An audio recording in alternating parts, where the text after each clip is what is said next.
प्रिय विद्यार्थियों, आज हम कक्षा 11 हिंदी की पाठ्यपुस्तक अंतरा भाग 1 के काव्यखंड के अध्याय 3 में वर्णित रीतिकाल के श्रेष्ठ कवि देव द्वारा रचित रचना जिसका शीर्षक है सपना का अध्ययन करने जा रहे हैं।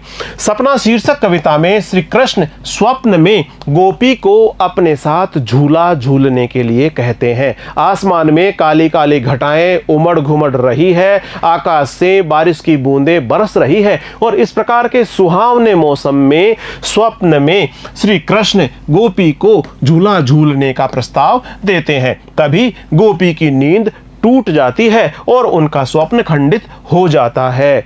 इसमें संयोग वियोग का मार्मिक चित्रण हुआ है। आइए इस रचना का अब हम सस्वर वाचन करें। इसका शीर्षक है सपना और इसके रचनाकार है रीतिकाल के श्रेष्ठतम कवि देव। जहरी जहरी झिनी बूंद है परती मानो गहरी गहरी घटा घेरी है गगन में, आनी कयो श्याम मौसों चलो झूले बेको आज, फूली न समानी भई ऐसी हो मगन में। चाहते उठो ही उठी गई सोनी गोड़ी नींद, सोए गए भाग मेरे जानी व जगन में, आंख खोली देखो तो न घन है न घन श्याम, वे छाई बूंदे मेरे आंसू व द्रगन में। इस रचना का सस्वर वाचन करने के पश्चात आइए अब हम इसका संदर्भ और प्रसंग जान लेते हैं। जहरी जहरी झिनी बूंद है परती मानो गहरी गहरी घटा घेरी है गगन में, आंखें खोली देखो तो न घन है न घन श्याम, वे छाई बूंदे मेरे आंसू व द्रगन में। इन पंक्तियों में प्रस्तुत पद्यांश में रीतिकाल के श्रेष्ठ कवि देव द्वारा रचित रचना है।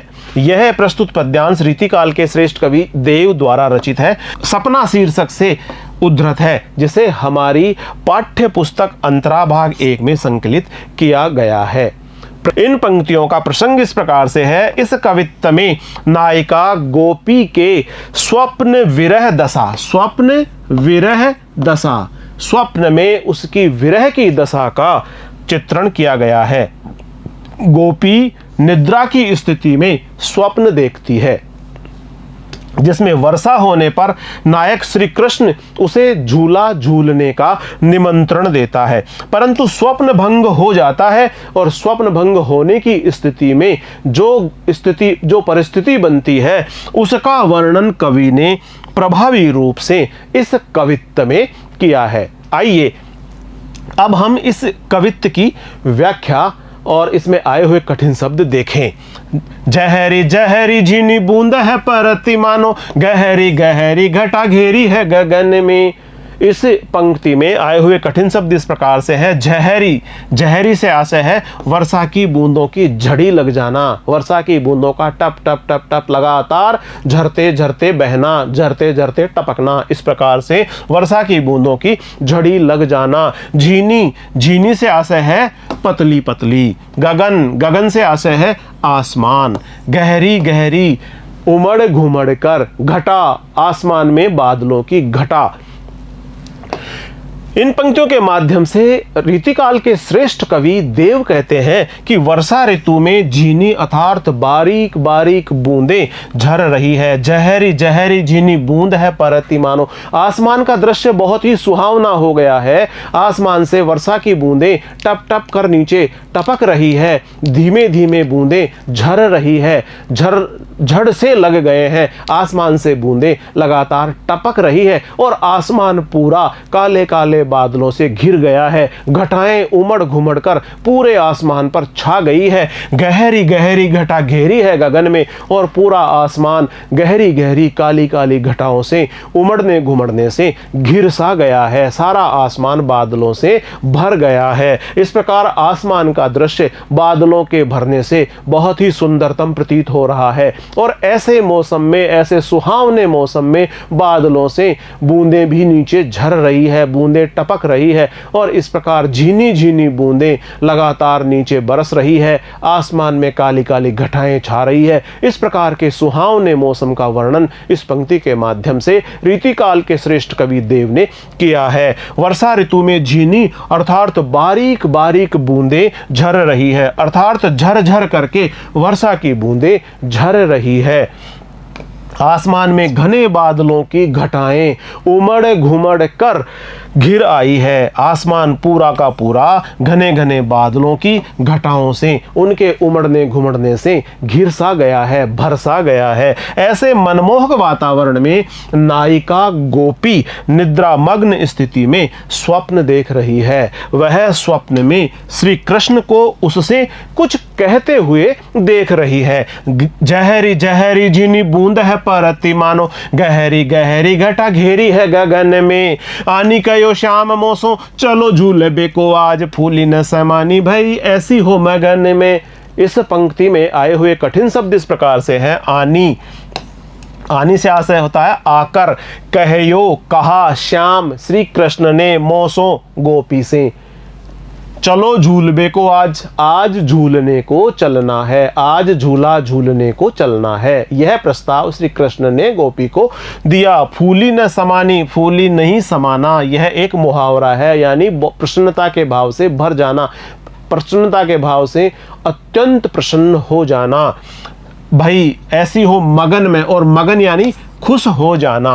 इन पंक्तियों के माध्यम से रीतिकाल के श्रेष्ठ कवि देव कहते हैं कि आनी कयो श्याम मोसो, गोपी को यानी नायिका को, नायक यानी श्री कृष्ण कहते हैं कि मौसम बहुत सुहावना हो रहा है। आसमान में काले काले बादल उमड़ रहे हैं, घुमड़ रहे हैं, झीनी झीनी वर्षा की बूंदें नीचे गिर रही है। ऐसे सुहावने मौसम में हे गोपी आओ हम झूला झूलने के लिए चलते हैं। श्री कृष्ण ने गोपी को झूला झूलने का निमंत्रण दे दिया। श्री कृष्ण ने गोपी को झूला झूलने का प्रस्ताव दे दिया। आनी कयो श्याम मोसू, गोपी कहती है कि श्री कृष्ण ने आकर मुझसे कहा कि चलो झूलबे को आज, की गोपी चलो अब हम आज झूलने के लिए चलते हैं। बहुत सुहावना मौसम हो रहा है और ऐसे सुहावने मौसम में हम आज झूला झूलेंगे।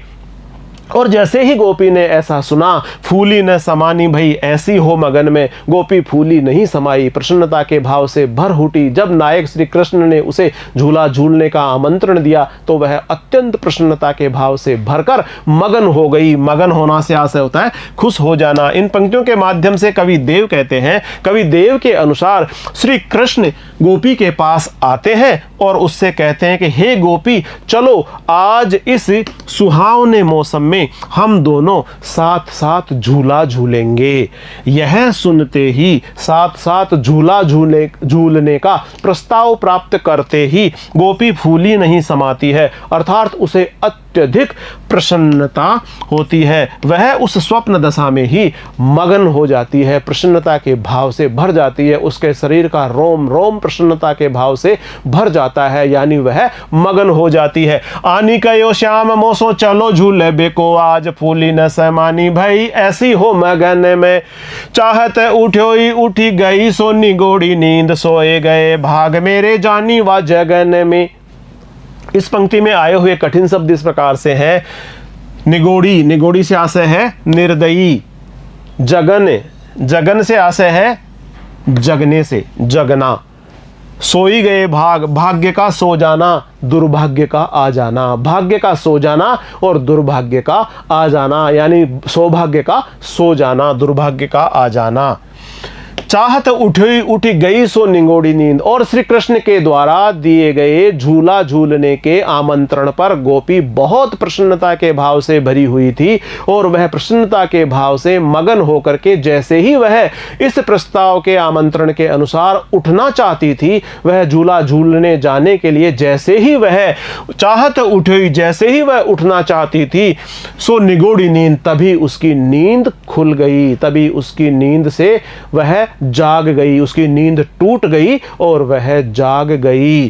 सोई गए भाग मेरे जानी वहां जगन में, और जैसे ही वह जागी वैसे ही गोपी कहती है कि उसके तो भाग्य ही सो गए, उसका तो भाग्य ही दुर्भाग्य में बदल गया। क्योंकि गोपी श्री कृष्ण से वार्तालाप कर रही थी, गोपी को श्री कृष्ण के साथ झूला झूलने का परम सुख प्राप्त होने वाला था, लेकिन जैसे ही उसकी नींद टूटी और वह जागी, गोपी कहती है कि उसके जागने के साथ ही वह सारा दृश्य बदल गया, और गोपी कहती है कि मेरे जागने के साथ ही मेरे भाग्य भी सो गए।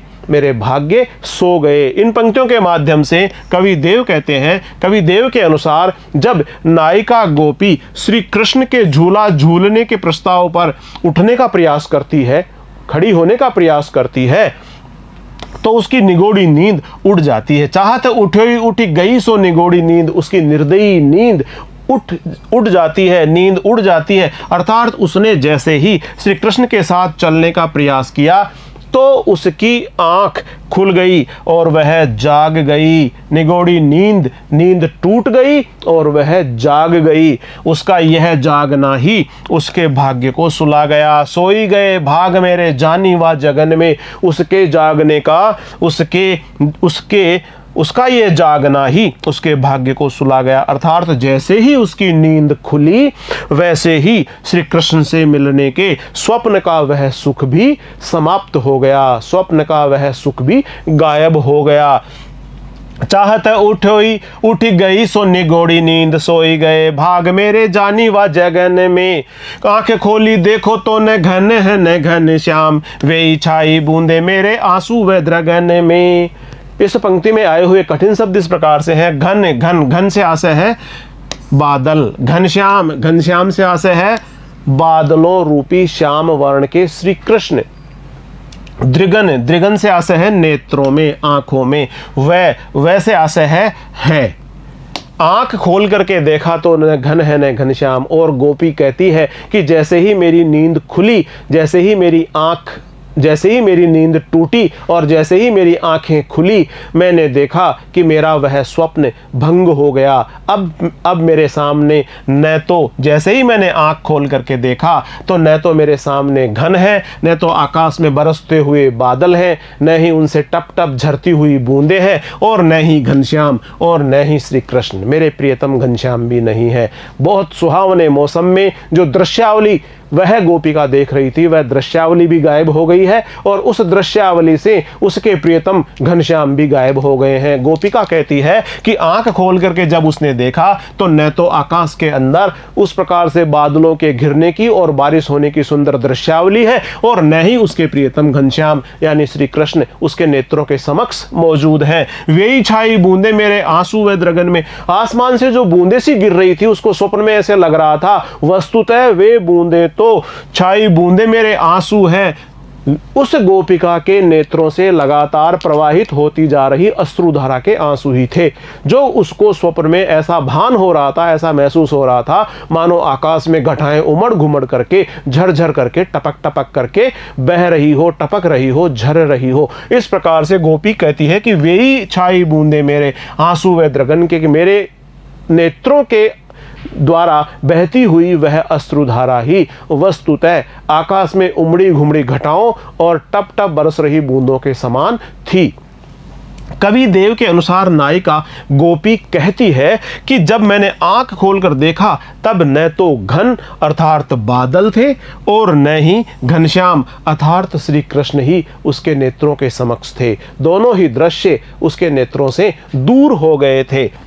गोपी की आंखों में स्वप्न में देखी बादल की बूंदें आंसू बन करके छा गई। वस्तुतः आंसुओं के द्वारा बहता हुआ निरंतर जल गोपी को ऐसे लग रहा था मानो आकाश में गहरी गहरी गठाएं छाकर उनके द्वारा टप टप टप टप और झरझर करके पानी टपक रहा है, पानी झर रहा है। वस्तुतः वे तो गोपी के नेत्रों से निकली हुई जलधारा ही थी, अश्रुधारा ही थी। भाव यह है कि जो गोपी स्वप्न में श्री कृष्ण से मिलन के साथ यानी संयोग अवस्था में थी, वह नींद खुलने पर वियोग अवस्था में आ गई। जब उसको स्वप्न आ रहा था वह श्री कृष्ण के साथ वार्तालाप कर रही थी, श्री कृष्ण उससे झूला झूलने के लिए कह रहे थे। इस प्रकार वह संयोग अवस्था थी और उस संयोग अवस्था के बाद जैसे ही उसकी नींद खुली, नींद खुलने के साथ ही अब वह वियोग अवस्था में आ गई है। यह जागना ही, नींद से जागना ही उसके लिए अत्यंत कष्टप्रद हो गया और उसके भाग्य सो गए, ऐसा गोपी इस पद के माध्यम से कहती है। इन पंक्तियों का विशेष है इस कवित्व में श्रृंगार रस के संयोग पक्ष का और वियोग पक्ष का बहुत ही सुंदरतम चित्रण हुआ है। श्रृंगार रस के संयोग और वियोग पक्षों का बहुत ही अच्छा चित्रण किया गया है, वर्षा का चित्रण उद्दीपन रूप में हुआ है। इसमें आकाश में गहरी गहरी घटाएं छाना और बरसात का बहुत झीने झीने और टप टप कर टपकना, इसका उद्दीपन रूप में चित्रण हुआ है। जहरी जहरी तथा गहरी गहरी, इसमें पुनरुक्ति प्रकाश अलंकार का सौंदर्य निहित है। एक ही शब्द की जब बार बार आवृत्ति हो और शब्द का अर्थ नहीं बदले, उसमें पुनरुक्ति प्रकाश अलंकार का सौंदर्य निहित होता है। और इस प्रकार जहरी जहरी में पुनरुक्ति प्रकाश अलंकार का सौंदर्य निहित है। इसी प्रकार से गहरी गहरी, इसमें भी एक ही शब्द की बार बार आवृत्ति हुई है, एक ही शब्द की बार बार उक्ति हुई है और शब्द का अर्थ नहीं बदला है। इस प्रकार गहरी गहरी में भी पुनरुक्ति प्रकाश अलंकार का सौंदर्य निहित है। निगूढ़ी नींद, इसमें न वर्ण, नींद में न वर्ण, गहरी गहरी में घ वर्ण, घटा घेरी में घ वर्ण, इस प्रकार घ वर्ण की आवृत्ति हुई है। इस कारण से इसमें अनुप्रास अलंकार का सौंदर्य निहित है। इसमें अनुप्रास अलंकार का सुंदर प्रयोग हुआ है।